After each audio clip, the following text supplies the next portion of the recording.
آج میں آپ کے سامنے اردو غزل کی مقبولیت کے اسباب کے تعلق سے یہ ویڈیو لے کر حاضر ہوا ہوں، تو چلیے شروع کرتے ہیں۔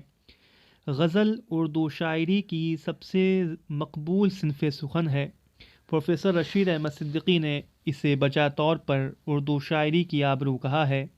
اردو میں جب سے تنقید کا آغاز ہوا، اس وقت سے لے کر اب تک غزل طرح طرح کے اعتراضات کا نشانہ بنتی رہی۔ کسی نے غزل کو بے وقت کی راگنی، تو کسی نے نیم وحشی صنف سخن، تو کسی نے یہاں تک کہہ دیا کہ غزل کی گردن بلا تکلف مار دینی چاہیے۔ لیکن غزل کی مقبولیت کم ہونے کے بجائے ہر بار بڑھتی ہی گئی، اور یہ ثابت ہو گیا کہ غزل میں زمانے کے ساتھ بدلنے، ہر ضرورت کو پورا کرنے اور ہر طرح کے مضمون کو ادا کرنے کی صلاحیت موجود ہے۔ اب تو یہ بات روز روشن کی طرح آیا ہے کہ اس صنف سخن کو کبھی زوال نہ ہوگا۔ غزل عربی زبان کا لفظ ہے اور اس کے معنی ہے عورتوں سے باتیں کرنا یا عورتوں کی باتیں کرنا۔ اس صنف کو غزل کا نام اس لیے دیا گیا کہ حسن و عشق ہی اس کا موضوع ہوتا تھا، لیکن وقت گزرنے کے ساتھ ساتھ اس کے موضوعات میں وسعت پیدا ہو گئی۔ آج غزل میں ہر طرح کے مضمون کو پیش کرنے کی گنجائش ہے۔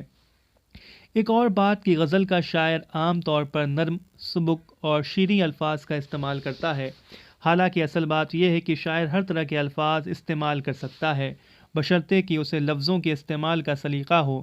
غزل ایک غنائی صنف شاعری ہے اور ترنم و موسیقی سے اس کا گہرا تعلق ہے۔ یہی سبب ہے کہ غزل مشاعرے میں بہت مقبول رہی اور ان میں غزلوں کی فرمائش کی جاتی رہی۔ ادب کے دیگر اصناف ادب اور فنون لطیفہ میں سب سے زیادہ غزل کو پسند کیا جاتا ہے، کیونکہ غزل اسٹیج کے علاوہ سخن کا بہترین ذریعہ اظہار بھی ہے۔ کم لفظوں میں مکمل بات کرنے کا ہنر ہے۔ غزل کا سانچہ چھوٹا ہوتا ہے، اس لیے جذبے یا خیالات کو پھیلانے کی گنجائش محدود ہوتی ہے۔ اس لیے رمز و ایما، تمثیل و استعارہ، پیکر آفرینی اور محاکات اس کے فنی لوازم بن گئے ہیں۔ غزل کی مقبولیت کا ایک بہت بڑا سبب یہ ہے کہ غزل کی جڑیں ہماری تہذیب اور سماجی زندگی میں دور دور تک پھیلی ہوئی ہیں، اور وہ سینکڑوں سال سے اردو شاعری کی روح میں سمائی ہوئی ہے۔ فکر و احساس غزل کے سانچے میں صدیوں سے ڈھلتے آئے ہیں۔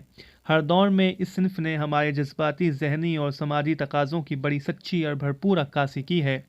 غزل اپنی رضاکاری اور اختصاری کی باوجود بڑی جامع صنف سخن ہے۔ یہ اس اعتبار سے بھی جامع ہے کہ اس میں ماحول کی مختلف کیفیات اور انسانی فکر و احساس سے مطابقت پیدا کرنے کی غیر معمولی صلاحیت موجود ہے۔